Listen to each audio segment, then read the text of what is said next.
All right, welcome back to another podcast. Today I'm having Jose Hernandez from GFP Solar. So, Jose, welcome. How are you Hey, doing? I'm doing good, Jerry. Thank you, man. I want to give you mad props to you because this is something that I've been wanting to implement is a podcast, and I've Okay. always put barriers. So congratulations to you, man. Oh, thanks. Thanks. Yeah. I mean, for me, I just wanted to kind of like expand my horizon by talking to people, other business owners, and being an introvert. Like for me, it's hard to like make myself go out there to network. I still try to go out and network, but I figured maybe this is one way to bring people in to me. you know. Right? So yeah, so definitely great having you on and kind of learning a little bit from you. You're in the solar industry. Tell us a little bit about where you are today in your life. So in your kind of personal family life as well as your career or your business. Kind of where you are, just so we have a gauge of where we're starting from. All right. Well, perfect. I think I had to reestablish myself, go back to my roots with my faith, right? Uh, Implement that back into the business because GFP stands for Grace Fusion Power. So hmm because of God, I'm in the solar industry, right? So the company doesn't belong to me; it belongs to Him, first of all. And usually, you try to steer. When things are good, you kind of forget that. You forget your roots, what really hmm matters, right? And when you go, sometimes when you go into a challenging course, right? That's when you're like, oh man, what am I doing wrong? Now you reflect. So I'm back in my striving, right, to put my God first, right, my family, and then my business. So that's where I'm hmm at right now. It's been very good this year, 2024. Looking forward to it. My family, my kids, they're growing. They're in that stage that they're teenagers now, so that's kind of a Okay. little challenging, right? Uh, Oh yeah. so, but no, we're growing. We're implementing new things into our business, so we're looking forward to this year. Nice.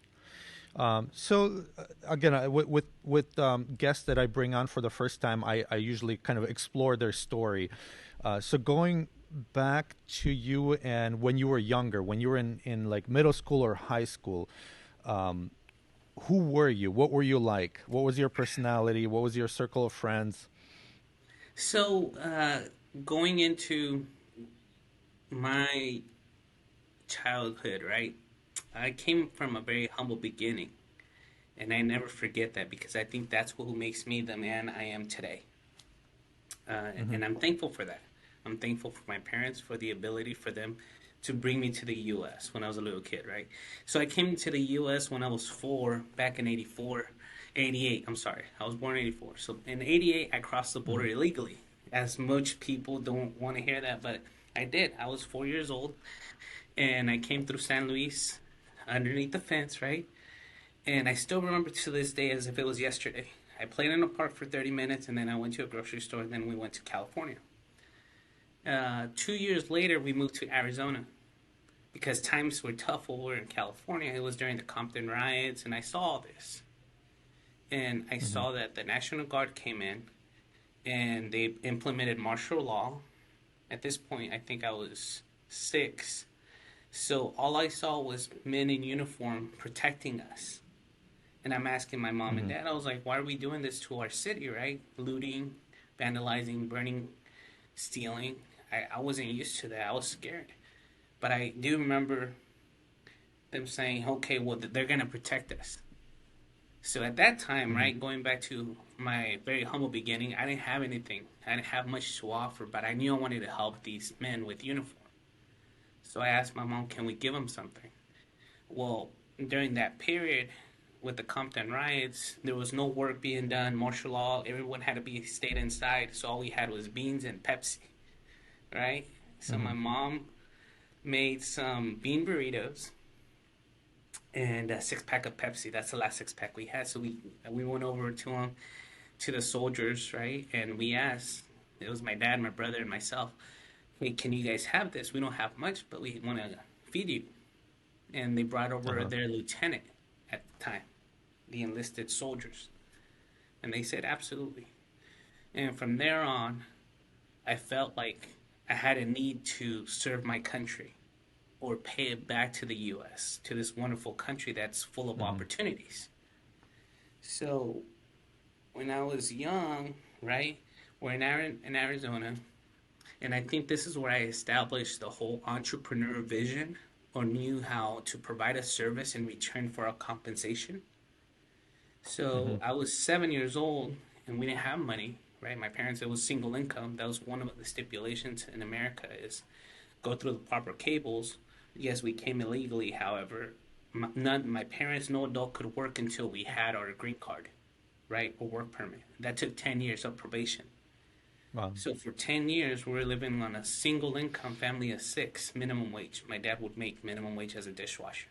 Mm-hmm. Very, very, we never died of starvation, obviously, but I had a, I had it in my mindset is I went out knocking doors on my neighbors and I offered them to clean their yards. Well, in Arizona, right? I still remember this day.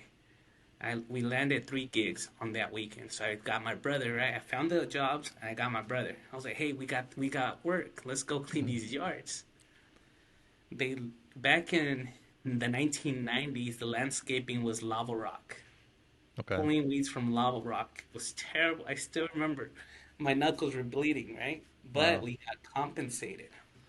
I think we made like $30 and we split it 15-15. And I was Yeah. able to buy walkie-talkies at that time. So Mm-hmm. walkie-talkies were $10. I still remember $10 and $5 to buy like candy or something. And I noticed every weekend I would go out, knock doors, and offer a service, and I would get, neighbors would agree to that. Uh, in school, I was very timid because I didn't know English, Mm-hmm. right? I went to this ESL class, and I had a couple girls that now they're my friends, life, but they would pick on me and they would make me cry. I still remember this day, and they know who they are. And in high school, I used to play a lot of sports. I used to play soccer, and I was very involved in this. But I knew that I had to work, right? Mm-hmm. So in school, there was this instructor, this teacher, that he had formed a DECA program. It was made for students that worked full time and went to school full time. Mm-hmm. So it allowed them the opportunity to leave 2 hours early to get their uniform ready or whatever and get prepared to work. And he taught us about the stock market. He taught us about learning a trade, right? Which most teachers don't teach you. And that's how and I don't know if I'm getting political or something, but that's how the the industry, right?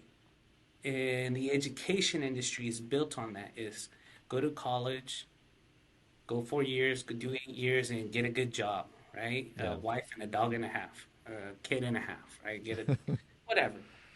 Yeah. However, he invested his self interest and his benefits for his students, right? Like he had the students most rewarding was for him to see his students excel. So he taught us about hey, when you leave here, not everyone has to go to college, not it, but you do have to learn something, right, and be able to do it. In my sophomore year, I think I did the delayed entry program, and that's when I committed to the Navy Mm-hmm. because I knew I wasn't going to go to college. My parents didn't have money to send me to college. I couldn't afford college, so I was like, "Well, I'm going to do something. I'm not going to stay here. I want to do something to excel my life or career or something." Yeah. So I joined the Navy. Best decision I ever made. So that was me from childhood to high school. Nice. Where did you move from? Where did I move? Like in Mexico. Yeah.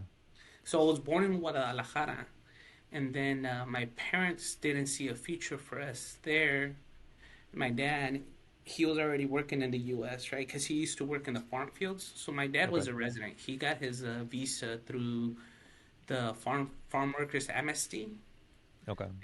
like Cesar Chavez, big migrant worker that fought for migrants, and that's who how we were able to go through the proper channels through my dad, Okay. right? And then, so it sounds like that riot, like having those soldiers there, like really impressed on you in terms of, um, like going into the Navy. That did that event about the riot and having those soldiers there, did that have some kind of impact on you in terms of going to the Navy, at least a little 100%, bit, or yeah? 100%. The riot was a very traumatic experience for me, right, Mm-hmm. and for my family.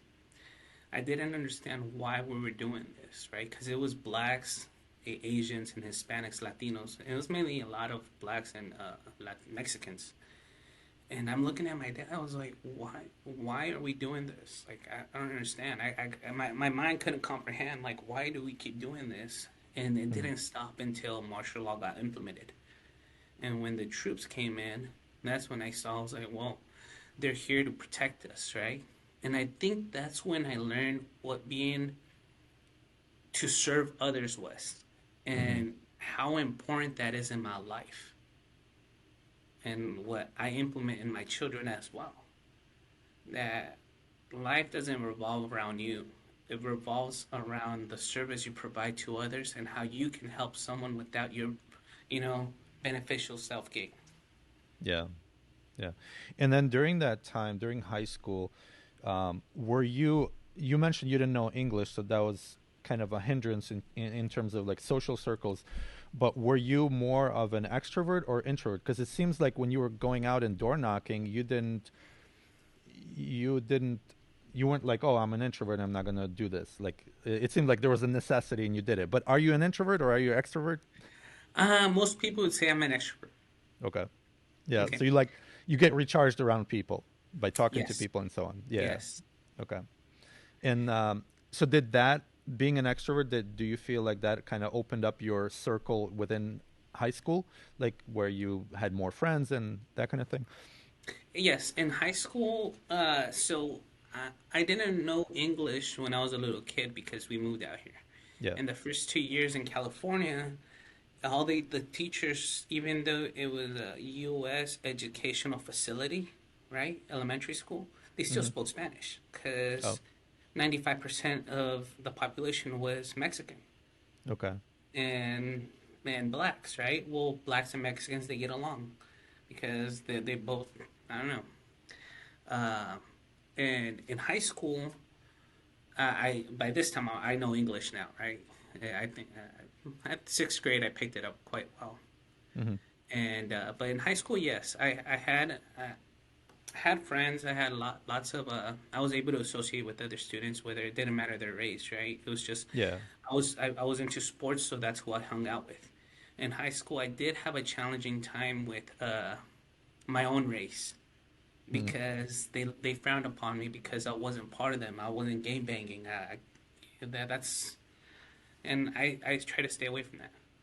And especially during that time, that was, I mean, I don't know how it is today. Maybe, yeah, I'm not exposed to that world, but from what I hear, like in the 80s, 90s, like gangs, mafias, like all that stuff was pretty big. It was um, and especially in California, down there in New York City, like bigger cities, basically. correct. Yeah. That was the main reason why we went to Arizona when we moved was because of the gangs. My Hmm. parents, my mom and dad didn't see a future in us there in California, and I thank them for this. Also, it's like I think if we would have stayed in California, I wouldn't be speaking with you right now, Jerry. Yeah. It's a tough world to be um, in the gang kind of world. Oh yeah. Yeah. Okay. So after. Did you finish high school, or you went into the Navy before even finishing it, or you finished No, early? no, no. I went. I finished high school. I graduated Okay. in 2003. Okay. And then you went right into the Navy. What was that experience like? The Navy experience? It was good. It was great. I mean, in the very beginning, I almost didn't join because life happens, and it's just like I was like, okay, maybe I should just stay here. And then I started researching how much these guys are getting paid. And Hmm. when you first join the Navy, you don't get paid absolutely anything. You're making, I think, after taxes, I was making $450 every 2 weeks. The first and Yeah. the 15th we get paid. So I took a big pay cut because before I joined, I used to work at a steakhouse at a Hmm. casino. So it was pretty good money. As an 18-year-old, I'm making $3,000 a month.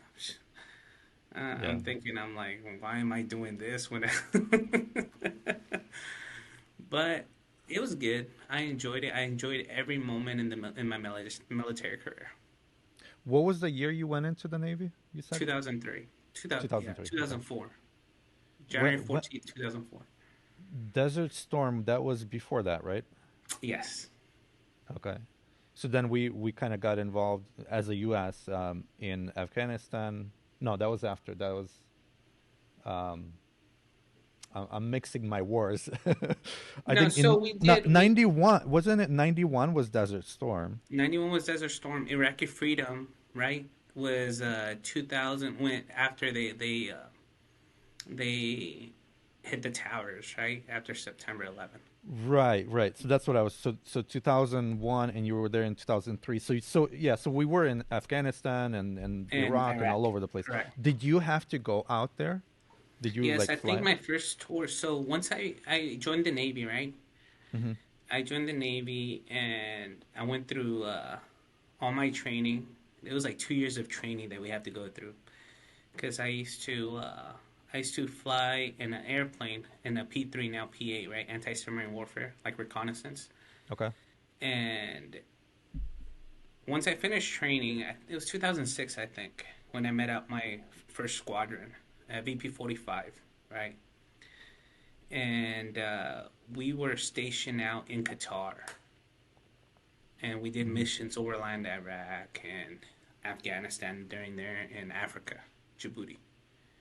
Okay. So, Were you a pilot, or just like you said you so were my flying in? my main role was I was an acoustic operator, so I used to track submarines and like run the camera, figure out like do locations, right, geolocations, and Okay. let keep troops on ground basically. Okay. So you transfer that skill to solar, where you have a drone watching the roofs. I'll tell you how this is easy compared to solar, right? There's a transition that makes it very easy for me. Yeah. Yeah.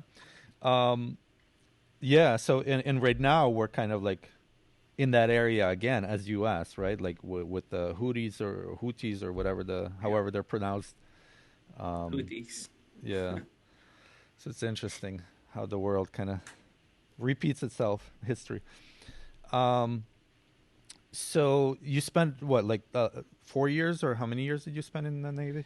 I did 18 years in the Navy. 18. Wow. I didn't Okay. do 20. I'll tell you why.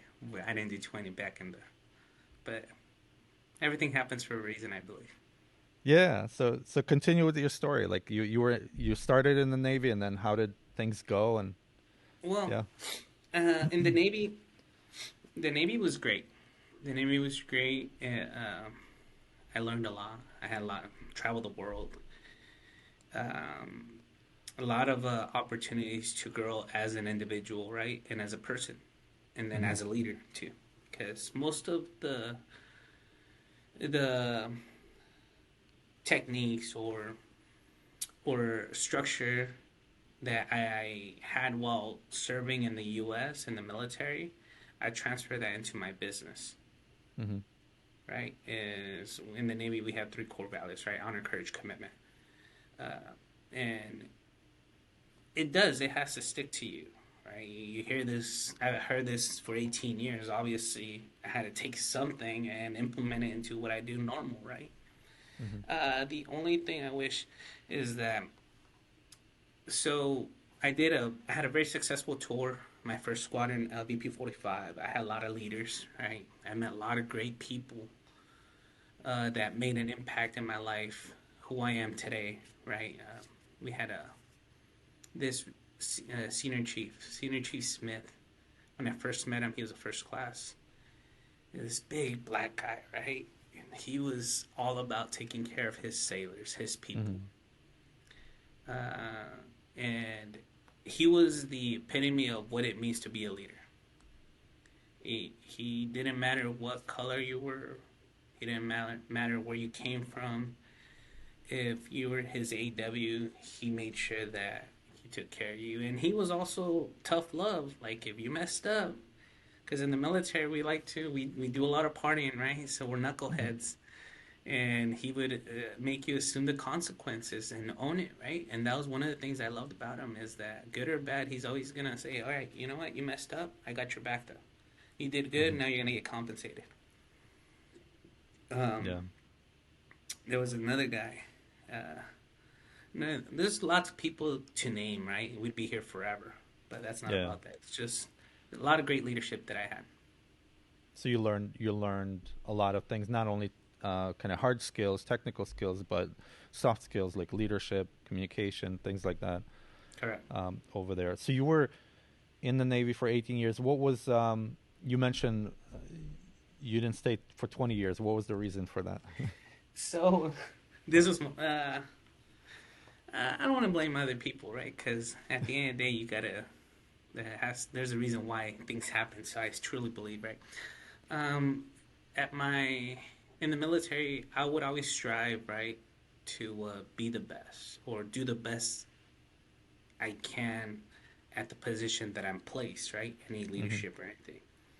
And when I was serving, this goes back to when they called their lieutenant, the troops, the soldiers, call their lieutenant to see if they can take the food, right? The enlisted calls the officer and they get permission. So ever since I joined, I wanted to be an officer so bad. That was my whole strive. I didn't care about, making chief, or I just wanted to be an officer, and I wanted to do anything possible to accomplish that goal. And I did. During the process, I got selected for a commissioning, right, to be an officer in the Navy. And at that point, I was still too blind, right? And when I'm going to say blindness, I'm relating back to my faith. It was about me. I was very selfish at the time. As you can, I only cared about how it's going to benefit me and my family, right? And to be honest, right? And I had to reflect that, and I had to look in the mirror and say, hey, it wasn't about me, right? I was given this opportunity, and I didn't know how to handle it. So there was a time in the military, and usually the government looks at the military as a social experiment, right? Like, we're going to implement these rules and then put them back into the civilian world. So don't ask, don't tell. There was a big controversy back in 2017 about, now it's okay for, and I'm not, it's whatever. Yeah. But if you were homosexual or, whatever, it's okay for you to join the service. And if you feel that you're a man and you should be a woman, the military is going to pay for that surgery. Right? And I had a problem with that. And I let it be known, and I was like, no, this is not right. The government should not pay for somebody's, it's at the end of the day, it is whatever it is. Yeah. So I was loud about that, and it didn't work out good for me. Yeah. So that was the reason. It goes into it, right? It goes into it. So, like, they said that I called. It was 2 days before I was supposed to come back to the U.S. We were stationed in Japan, and my friend and I went out to Chili's. It was a bar on base. Chili's, the restaurant here, but it was in Japan. There's an actual bar, and we're drinking, and I called my buddy a maricón, right? In Spanish, maricon's not bad. It's not bad. However, when you don't like somebody and you want to dig into it, if you Google it, it comes out with, translates into another word. That if you say, of course, it's going to be bad in English. But in Spanish, we call this, we're Latinos, we call this each other all the time, right? And they're like, no. So there was a big ordeal. I was like, no, I was like, I'm not a little kid anymore. I was like, we're going to court. So I requested court martial. The Uh-huh. commander didn't allow that. I was like, if I admit to this, you're going to pull my commissioning. Well, long story short, they pulled my commission. Mm-hmm. So I didn't get commissioned as an officer. And I was like, you know what? I'm done with the military. And Mm. at this point, thank God that I had already established. This happened to this was 2018. I was already in solar in 2016. Okay. So by this point, I'm already, I started my small business, and I'm I'm into knocking doors and offering solar, and I'm somewhat, closing a deal or two deals a month. Not Mm-hmm. very much, but it was something. Yeah. And that's when I realized I was like, it's time for me to close this book with the military and move on to what really matters. Mm-hmm. What What were some most memorable trips that you took as part of the military? I think the best one was when we got sent out to Spain, and they sent out two groups. My group and one of my good friends, uh, crews also. We call them crews, right? Mm-hmm. And you go in the Navy, right? You go on crews based on like CAC one. That's the SEALs crew, like the best ones, Mm-hmm. and it goes off like 1 through 12. So they choose, right? They try to stack the best ones for the commanding officer's crew because the commanding officer has to be the best all the time, right? He can never fail. Mm-hmm. So we go out there, and I'm a brand new operator. Well, I'm not a brand new operator. I've been operating, but actually on station, right? And I have my own crew now. Mm-hmm. And we go to Spain, and they set me up for failure. They knew it, and we did 3 missions. We were there for a week. We did 3 missions. First mission was they sent out the go sample water. We had to test water, right? Sampling water, it means like the water temperature at every Okay. depth for 9 hours. So it's extremely boring. It's like digging ditches in the water. Yeah, exactly. So we're basically gathering data for the missions, right? How we're gonna do our patterns, whatever, and we give this information to the crew that Cap One they had their first mission.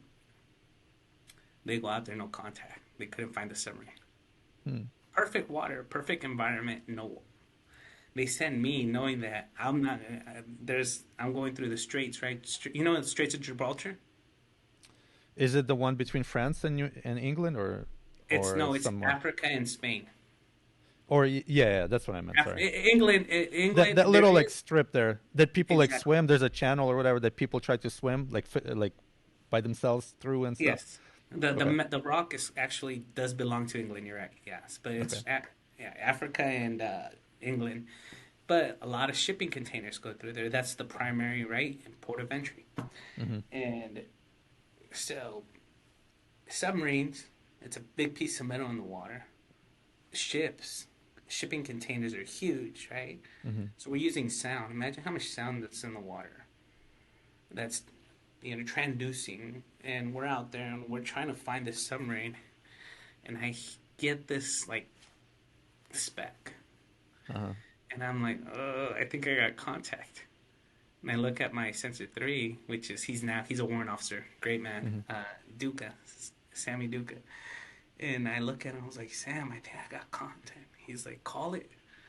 I was like, I'm scared. It's like, what if I do?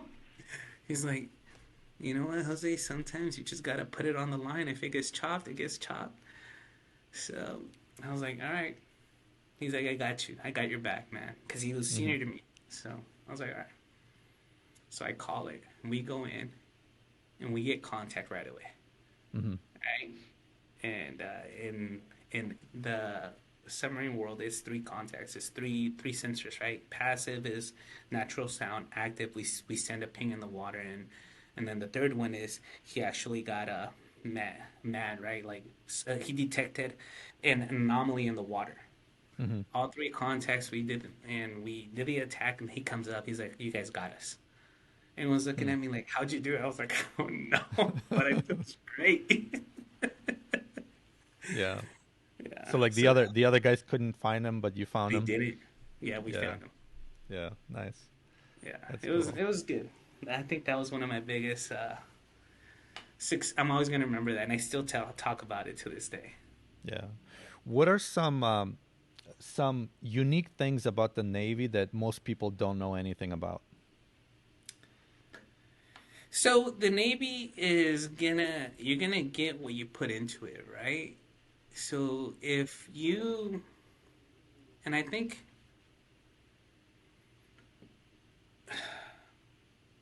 the Navy does open the opportunity for you to be successful out in the civilian world. Quite Hmm. easy. And say it's probably about 80%, 80-20, right? I think it's 80-20. 20% love what they do, 80% hate it. Hmm. Right? And most of the people that hate it are like the brand new enlisted sailors because who likes to clean bathrooms every day? Right? Who likes to swab, to sweep and mop? But that's just like the foundation is that's where it starts. Yeah. So, But are there like some unique, I don't know, like things about the Navy, like things that average person doesn't know about? well, there's a lot of things, right? A lot of things. I think one of the best things, well, for us, is that I never went on a ship. No? Never. Okay. You were flying all the time or I okay. was land based, yes. 18 years in the military and in the Navy and never went on a ship. That's pretty unique, I think you would say. Yeah, yeah, I would expect like Navy ships, submarines, Never. whatever. Uh-huh. Yeah, that's interesting. Okay, so you started your solar business while you were still in the Navy.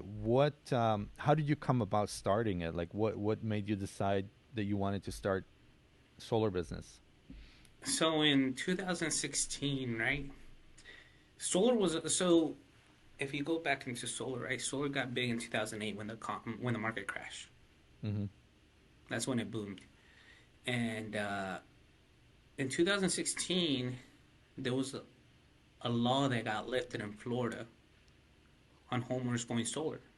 So Mm-hmm. anyone that had solar in Florida before 2016 were getting taxed like $3,000. So it was more of a luxury, right? You had solar, you were trying to do good for the environment. It wasn't bad. Financially, didn't make sense. But in July 16th of 2016, that's when solar got big. Like Mm-hmm. they took this law, and now homeowners are making money, right? And now it's a wise decision to go solar because now it's cheaper than a utility company. Well, there was a big group that came from Arizona into Florida, and one of them was my cousin. And he's the one that called me. He's like, "Hey, I'm gonna be in Tampa. We're gonna be doing solar, and I know nothing about solar, but I'm up for the. I listened to him, and I was like, okay, cool, it makes sense. Mm-hmm. And I go out and start selling this product or offering this product, not knowing anything about it, right? Mm-hmm. But one thing about the military that did teach me was that I used to be an instructor in the military. So I was able to read a book and be able to go ahead and project it so that other people can understand it. So I read this pamphlet. I was like, okay, and I know how solar works, right? I refer back to a solar power calculator when I was in school. I was like, it has light, it turns on, good. That's the same concept, Yeah. and that has been my pitch to till this day today about solar. Is you have a calculator, there's light, and there's generates energy. That's how it works. Yeah. And Simple. yeah, exactly, and it works. Yeah. So you like you came down with your cousin to Tampa, got introduced to solar. Were you working with him at that time, or did you like how long before you started your own company? So I did. I started out with him, and then in solar, most of the people that have been in solar for a while have been burnt before, right? Mm-hmm. So I closed a my first deal in Pensacola. Well, no, never mind. It was Pensacola, and then he was working for another guy. So most of the solar, they're independent contractors, right? 1099. So he was like a So sales rep. exactly, that's what I Okay. was. I started off as a sales rep. Okay. So this guy tells me, his boss tells me that he paid him and he's supposed to pay me. Well, I never got Hmm. paid. I'm like, oh man, this sucks because I'm putting in work Yeah. and never happened. So I'm like, okay, this is not good. And I'm looking at my cousin. I was like, man, I have faith in you. I was like, we didn't get paid out. He's like, I know. So I put another deal. Don't get paid out either. Hmm. At this point, I'm angry. I'm like, we're done. I want nothing to do with you. So With the cousin my or the other guy? oh, I didn't. I wanted nothing to do with the other guy the first time, right? Okay. But my cousin's like, have faith. He's good. He's good. Oh, okay. If he isn't, if he hasn't paid us, it's because he hasn't got paid. All right, cool.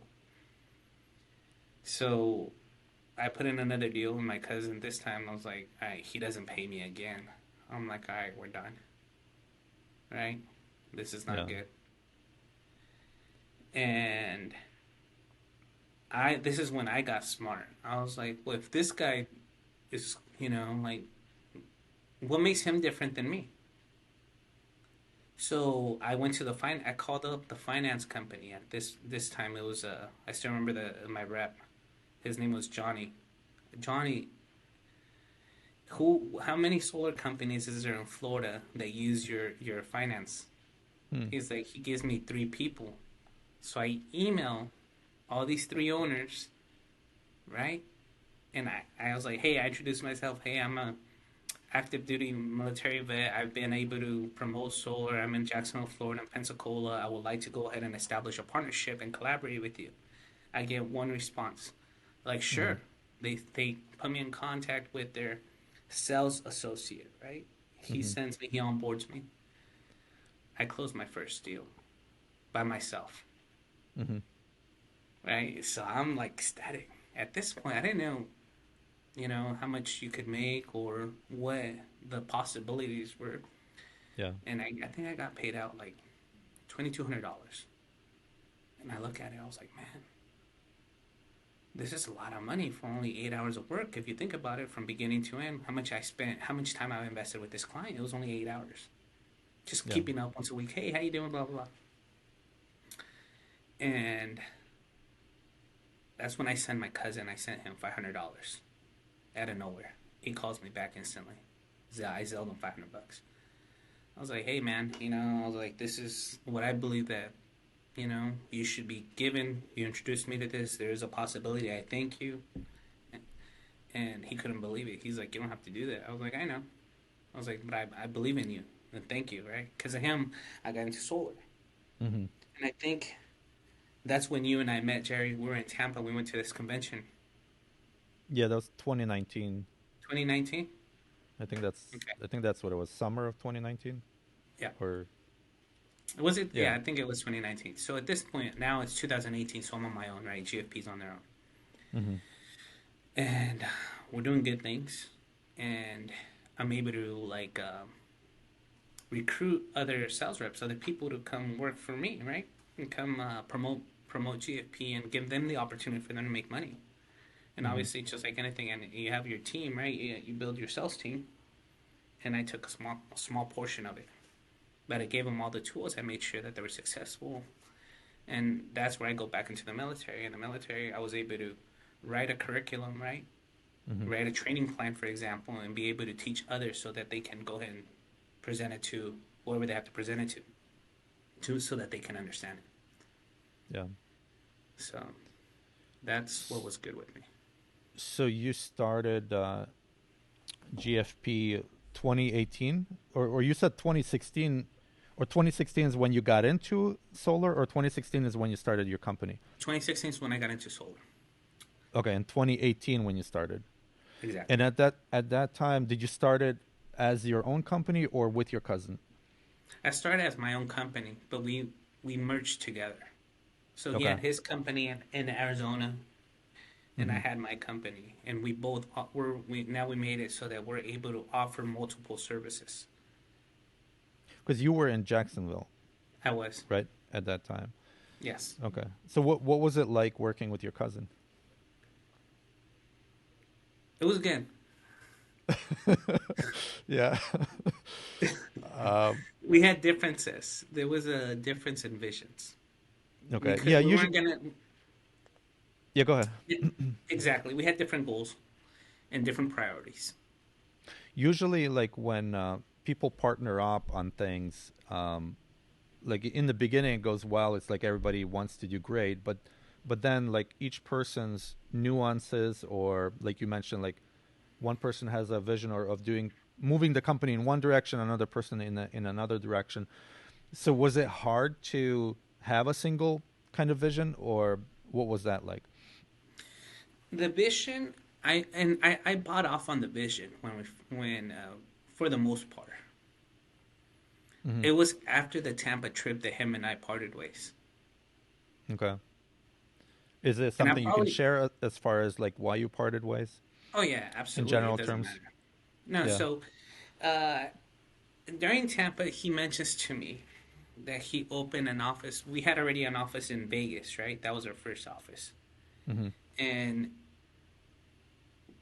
there was a an investor that we had. One of my good friends in the military believed in what we were doing, and now I Hmm. kind of feel bad because he invested into the solar company and with a promise of payback, right? I paid back my portion, so I'm able to talk about this. And because of him, his investment, we were able to open the Vegas office.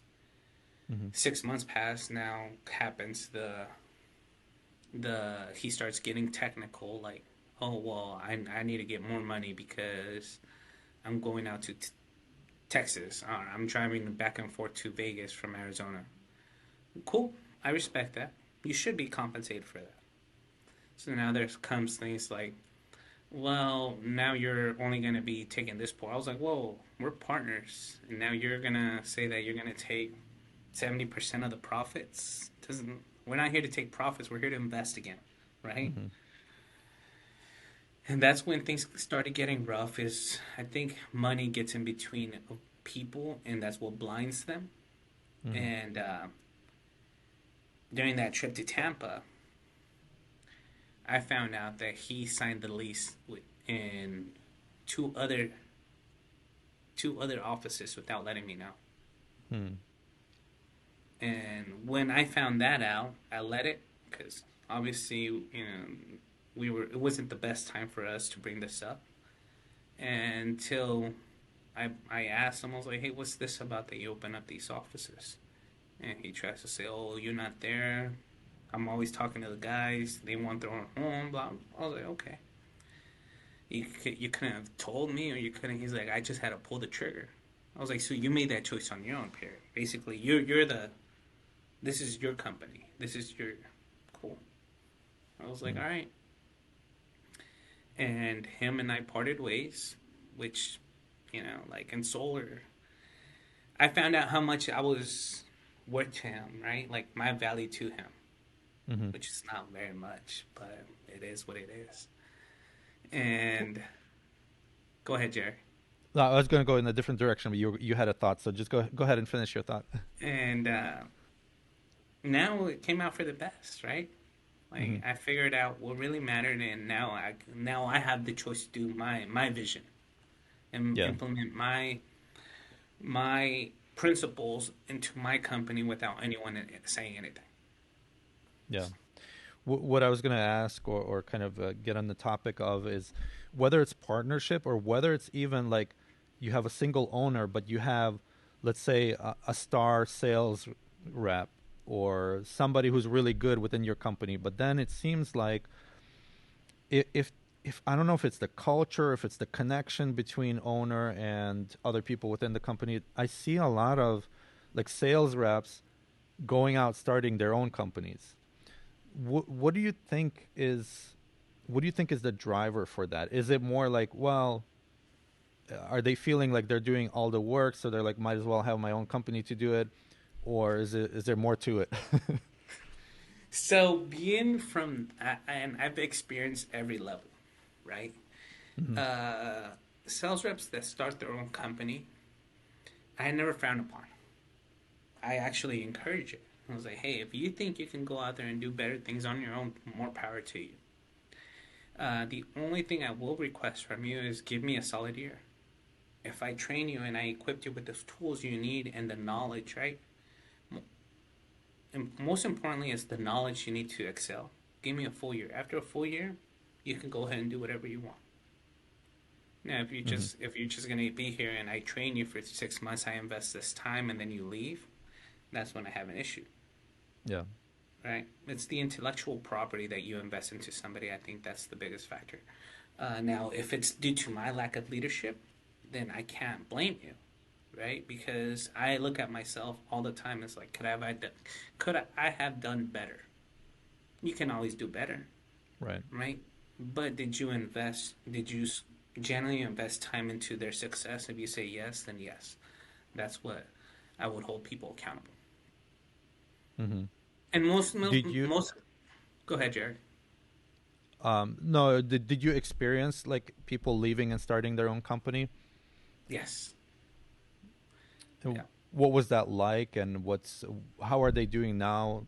Um, are I they? think the difference is people that start their own company believe that they can do, and they probably do take more in profit. However, they don't now that anybody that's left and they call me back in a year and a half, and I tell them I was like, once you leave, you ain't coming back. Hmm. And that's my non-negotiable is like loyalty, and my loyalty has always been number one. Whether what anything I've done in business, my personal life, in friendship, loyalty, you have to be loyal to what really matters, right? And if you have loyalty, then that's your non-negotiable. The people that are out there, they're solopreneurs, right? There's a difference between being an entrepreneur and being a solopreneur. They're Yeah. closing 3 5 deals by themselves, but they have a lack of, they can't stick with one company, right? They're always trying to look for the better thing. Is the grass greener on the other side? It's not really greener on the other side. I Yeah. am telling you, going from a sales company to a full EPC, thinking I could offer better service. Oh my God, that opened a whole can of worms, right? And it opened up my eyes to see that you can do both. You can't be an EPC and sales organization at the same time. You can't run the whole thing. And I did Yeah. it. I tried it, and I've been talking to other right successful entrepreneurs. Hmm. You know, most everyone knows David Williamson. He's the CEO and founder of Titan. Val, Sun Solar Solutions, and I was talking to Val during SolarCon. I was like, I'm struggling. I'm struggling a lot. He's like, there's not much profit, right, being an installer than it is being a seller. I was like, no, the overhead cost is enormous. Right. So, do you think you could do it Yeah. better? Oh man, I learned Yeah. that the hard way. What are you doing now? Are you just like an EPC, or are you trying to do both? Like what do you do? All right, so in 2023, I think everybody in the construction industry got hit hard with interest rates going through the roof. Hmm. Now, and something like when something like that happens is you have to do restructure your company, right, and do a paradigm shift on how you're going to work. So prior to 2023, everyone's selling loans because APRs are low, right? Yeah. 399, 299 all day. 1199. That's tough. Oh yeah. That's tough. Long story short, right? I had to implement new services. And this goes back into a book that I always go back to is Blue Ocean Strategy. Hmm. And, there's two oceans. There's a blue ocean, red ocean. Red ocean's sharks, right? Saturated. Well, you have to go out there and create your own blue ocean. So now I've been focusing a lot on what we don't offer as installers is maintenance, the follow Hmm. back process of a year from now. People are happy with their solar. However, as a sales rep, and I'm going back to when I first started, right? This is how naive I was. No maintenance necessary, no moving parts. Don't worry about it. That's how Yeah. naive I was, how green I was in the industry. However, right, doing both sides and being on the roof and being actually knowing exactly what it takes for the solar type, there is some type of maintenance, very minimal, but there is maintenance involved. So Yeah. I implemented that into my company as well. Now, Okay. right, there's going to be another big push for batteries. A lot of people Mm-hmm. have solar, but power outage goes out if you don't have a battery energy storage, right? You're in the dark as well. So now we have to prepare for that. So Yeah. implementing going into the industry of offering energy storage. So if you have solar, doesn't mean that the client's gone. No, you can offer this package as well. Yeah. So you're just So expanding the offerings. exactly. Yeah. What have you found kind of the hardest about running your business? The hardest has been able to please other people. And what do you mean by that? That you try your hardest to offer them as much as you can and being able to be okay with knowing that you can't please everybody. And are you referring to customers or like sales reps or everybody? Everybody in general. Yeah. I think that was my biggest.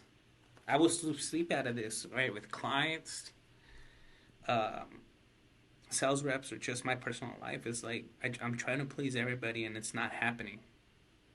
And now, especially with clients, right? You're always going to have that client that is going to not be satisfied as much as give it. You can give them a system for free. Yeah. They're not going to be happy. They're not going to be satisfied. They're going to want to do and you think you're like, am I doing something wrong? Is this why Because I always look at it as you're gonna get back what you put out. So Mm-hmm. I learned to look. If I can sleep at night and know that I did my best, then I'm okay with that. Now, Yeah. Yeah. What kind of, you mentioned one principle, loyalty or value. What other values or principles do you kind of adhere to? uh, you have to also have faith Mm-hmm. because, like I said, you put God first, right? And know that this goes back into serving others, right? If you do it to serve others and forget about your personal gain, you're going to be successful. And me, there's only one person I fear the most, and that's God, right? I know He's always watching me. So whether they say, oh, you should do that because you want to be a good human being in the first place, true, you do. But you should always fear somebody, I believe. Mm-hmm. Because the moment you quit fearing something or someone, is the moment that you're going to go down a very dark path. So everyone knows that works for me. They know that I'm a man of faith. So, and I tell them, I was like, hey, this company is not mine. It's his. And he's going to do with it with what he wants. So I try to recruit people that do have faith as well. Mm-hmm. Because that's just going to be for a better working environment. The culture you're looking to develop within the Exactly. company. Yeah. Any other like values or principles? I think it's one of the principles is also being transparent and being respectful. Mm-hmm. Transparent to the homeowner, letting them know exactly, hey, this is what you're gonna get, right? What you're gonna receive. This is what you're signing this agreement to, and this is what we're gonna give you.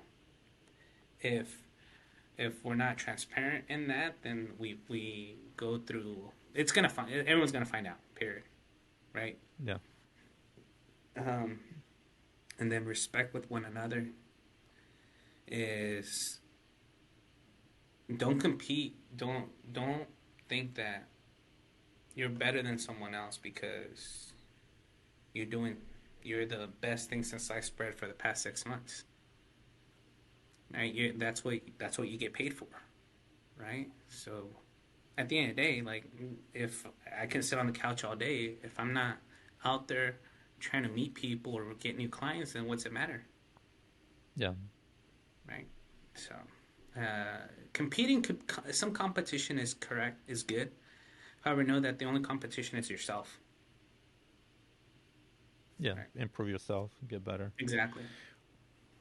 Um, what you mentioned faith. How is faith how how is faith and business? How do you integrate the two?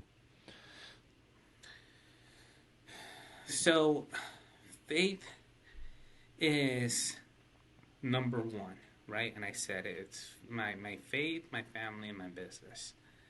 I integrate God into know that He has control over everything, and that's one thing that I've learned now. Is there's been times that I've gone into business knowing that in my gut it's like, don't do it, Jose. Don't do it. And guess what? Doesn't turn out the way you wanted. And now I just thank God. I was like, God, if you're telling me don't do it, I'm not doing it. As juicy as that deal might seem, it's been hard for me, Yeah. and I've turned down deals now that I've lots of, you know, compensation. I think like we're looking at. I don't know. Should I give numbers, Jerry? It That doesn't doesn't matter. matter, Sure. right? Whatever you feel free. Yeah. Say I'm making 20 deals on it, 15K on a deal, Hmm.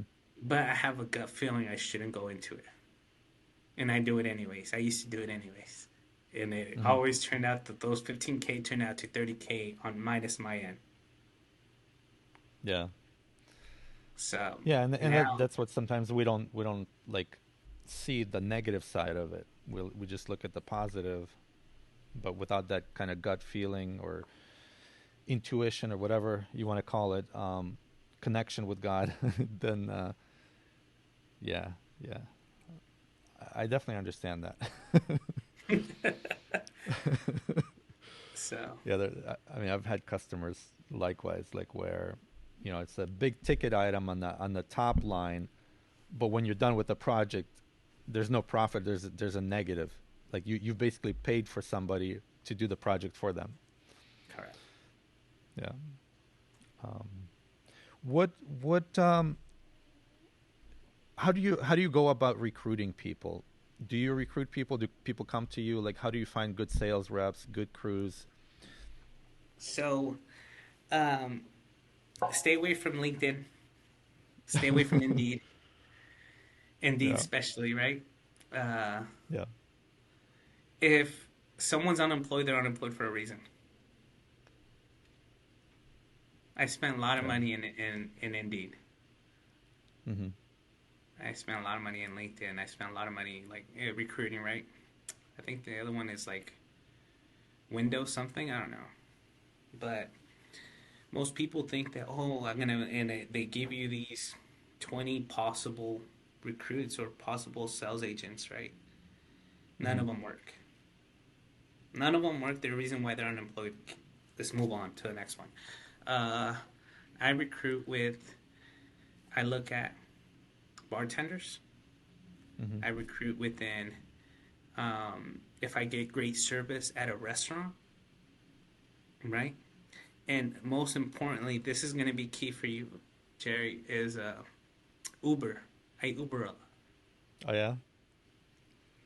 Uber all the time, especially when I'm going to the airport Hmm. because I travel a lot. So most of the people, right? Most of the Uber drivers are used to being 1099.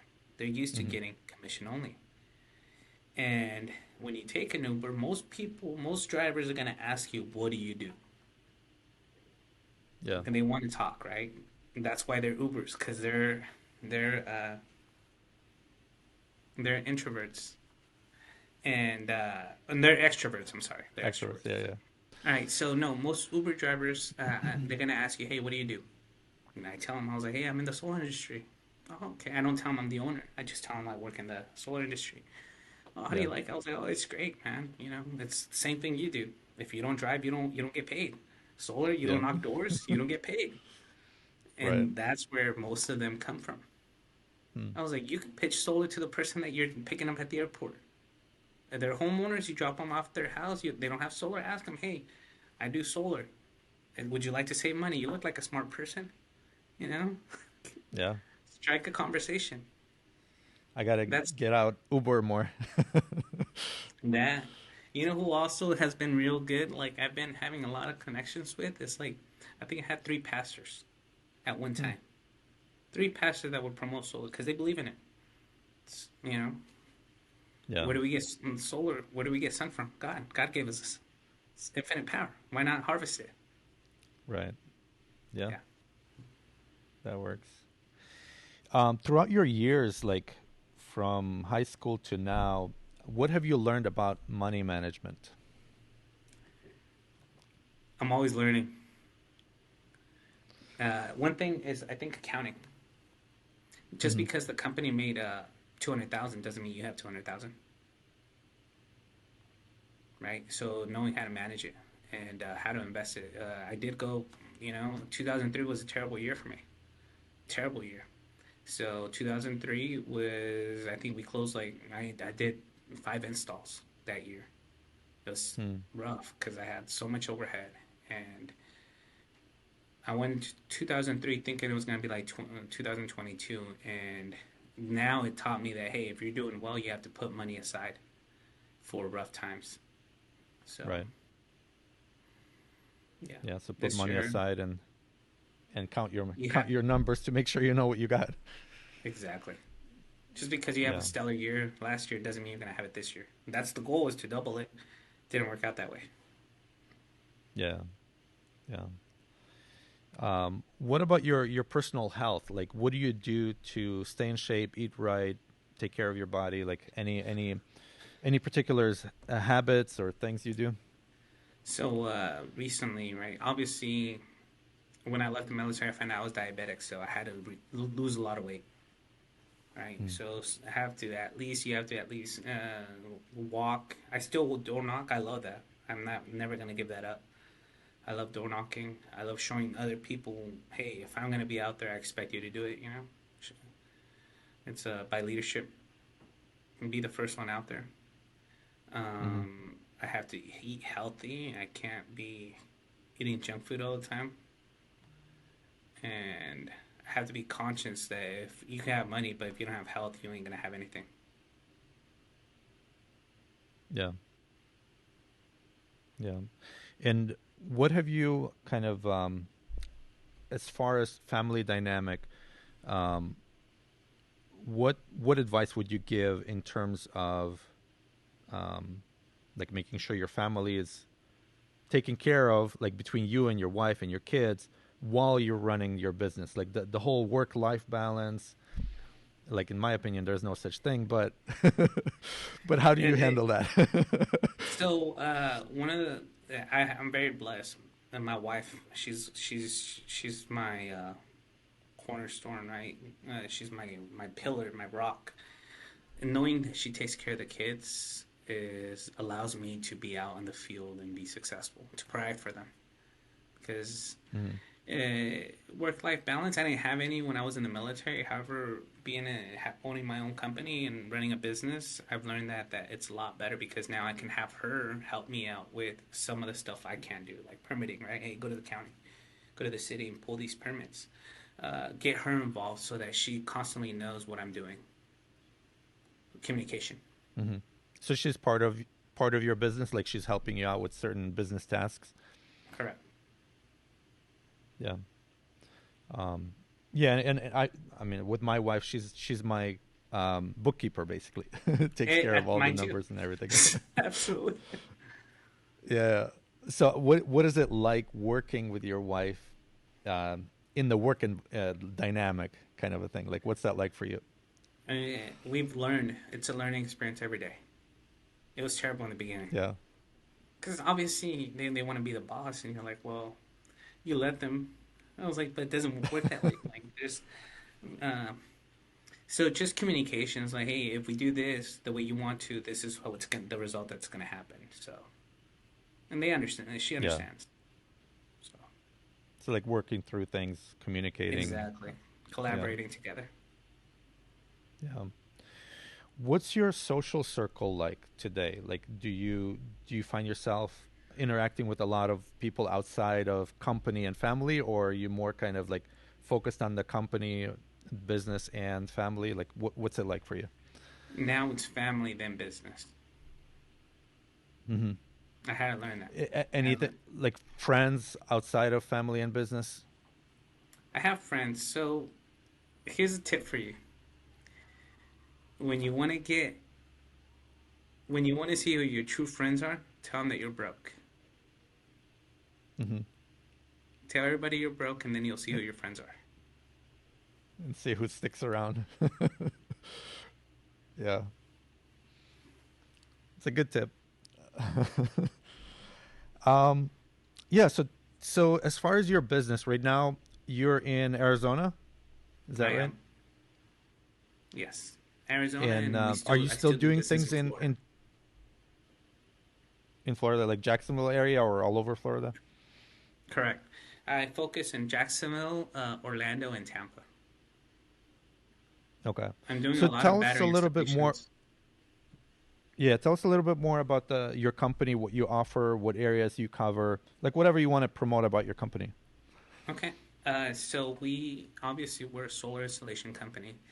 We also do the maintenance that and that regards into like other companies will come in and do an install, and some of the either the inverter quits functioning, or there's a critter guard, right, or a issue with either in Florida we have a lot of chipmunks or squirrels that'll bite at their cable, so we do prevent that by installing a mesh around the solar panels, so protecting their investment. Mm-hmm. And then in Arizona, there's a lot of pigeons, which is the same thing, flying rats. So we do the maintenance, we do the cleaning, we also do battery installations, so energy storage for your current solar, and we're looking into basically hardscaping, so pavers and turf, which falls into energy efficient, right? You're not wasting money on turning on your sprinklers or wasting water.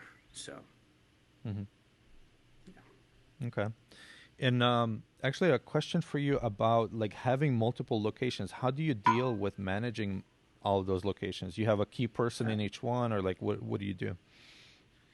I have a person in each one, and mainly it's over remote, right? So virtual conferences. But if anything has to be Mm-hmm. out there, then I'll fly out there myself. And then you have obviously crews that are local to those areas Correct. that can come out there. I have one Yeah. crew in Florida and here in Arizona. So I have one. I Mm-hmm. have a person, a team lead over there, over in Florida. That if I need anything done, he's out there. Mm-hmm. Um, and how can people find you in your company? So they can call me at my cell phone. Right, it's 904-508-5454. My website is gracefusionpower.com. Or social media. I'm big on social media. I believe in educating people. 'Cause obviously, right now, most of our time we spend 8 hours of our day on our cell phone. And how can they find me? As you can send me a DM or a text message. Mm-hmm. Anything else you'd want to share? I'm very grateful that you had me on board. Thank you, Jerry. It was a good experience. I don't know if this is probably the longest podcast that you've done with someone, but No, no, I've done long ones, okay. but no, this was good. One last question before you go. Like, what does the world need more of today? So this goes back into my military, right? Being a servant leader, right? And by being a servant leader is one, knowing that you have to have faith, right? And doing the right thing to others without beneficial gain. And Mm-hmm. if you go through life or in business that way, everything reciprocates, right? Everything comes back to you. So when you do good deeds genuinely, people or other businesses are going to promote you. And don't do it because, oh, no, it just happens that way. That's how life works. is being a servant leader. Serve others. Put others first. Being kind. Yeah, it's good advice, definitely.